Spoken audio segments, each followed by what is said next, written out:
The difficulty of filming something live is that you only have one chance in capturing the scenes. And in this week's video, I'm going to give you my tips and tricks on how to be best prepared in order to film a live event. Coming up.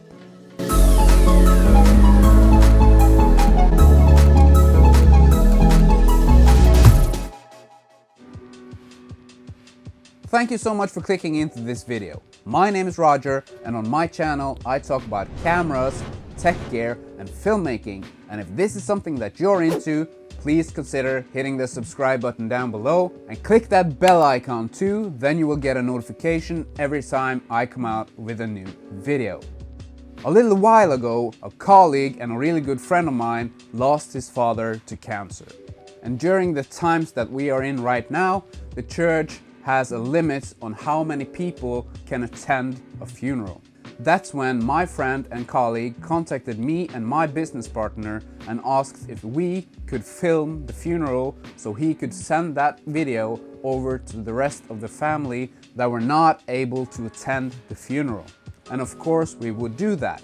Unfortunately, but naturally, I can't show you any of the footage from that funeral. But what I can do is talk about our planning ahead of the event, and maybe I can give you some tips and tricks if you are in the same situation and are planning to film a live event.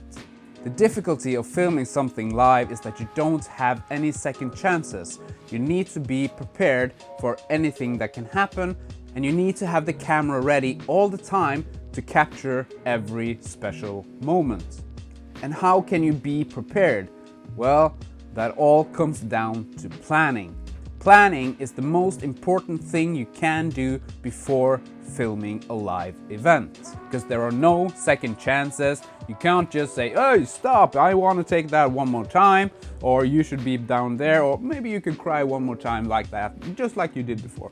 There are no second chances in a live event, and you really should plan out every thinkable situation that you can come into so you are prepared when the situation happens. Know the place that you are going to film in.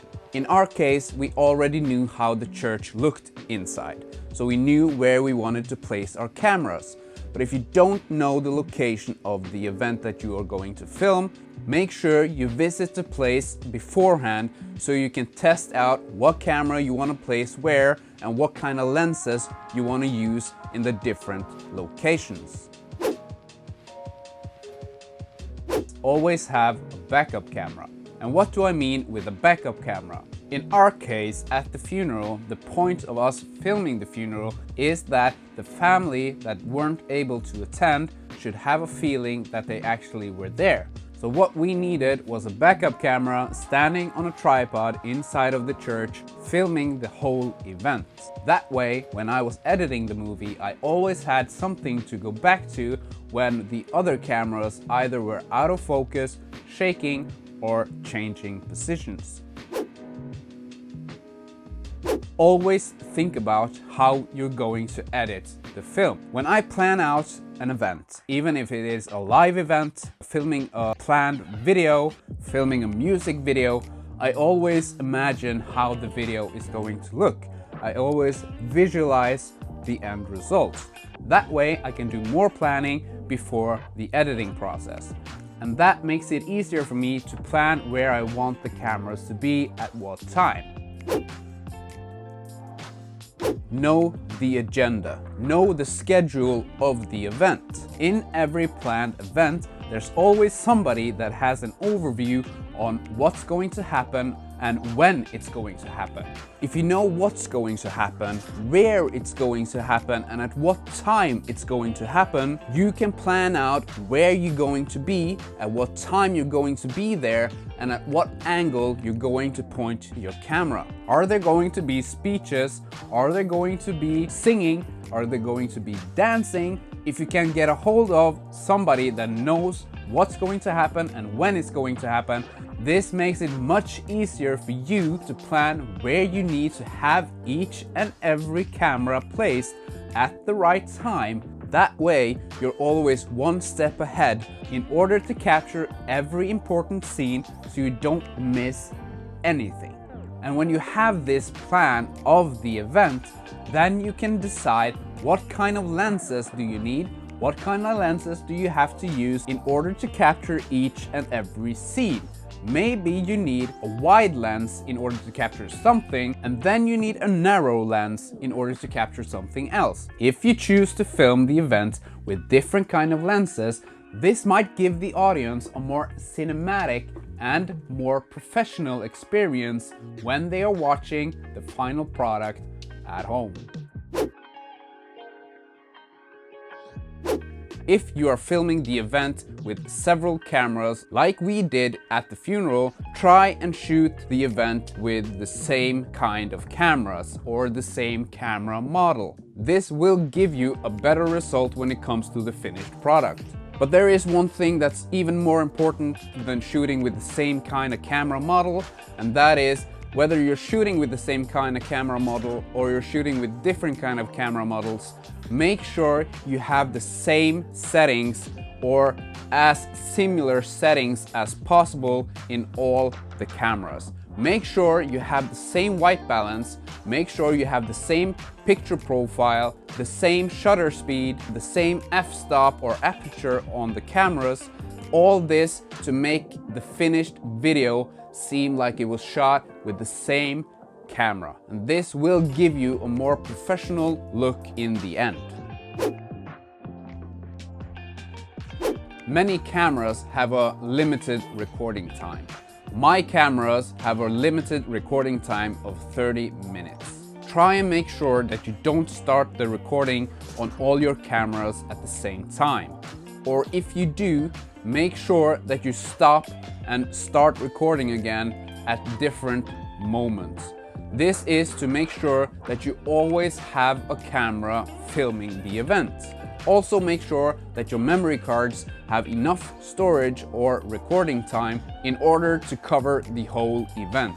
If this is not the case, make sure you change your memory cards and your batteries at different times. This also so you always have a camera recording the event. Because the last thing that you want is that you end up lacking a couple of minutes so you don't have the full flow of the event in your video.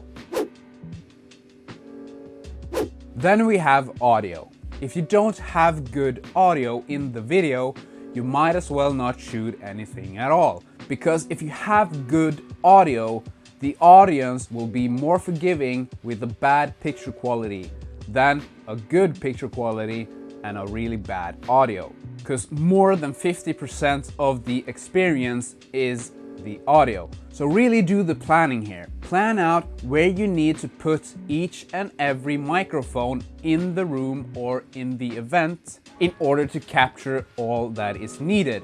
And here you have to think about who is going to speak, what kind of sounds can you expect in the event? Are they going to be singing? Are they going to be instruments? You have to think about everything. And then you have to think about where you need to put all your microphones in order to capture that good mood that's in a wedding or the sad mood that's in a funeral. Because like I said, audio is more than half the experience. Then of course you need to plan out what kind of accessories to the cameras are you going to bring along. Are you just going to bring along tripods, or are you going to shoot handheld, or are you going to use a gimbal? And a really big tip if you're going to use a gimbal that we actually forgot in the funeral is that if you're shooting with a gimbal, turn off any kind of image stabilization that's inside of the camera. Because the image stabilization that's inside of the Canon M6 Mark II that I'm shooting on right now, or the Canon M50 that we also used in the funeral, is that the gimbal and the image stabilization inside the camera are fighting each other. So some of the footage might look wobbly, and you really don't want that in a professional product.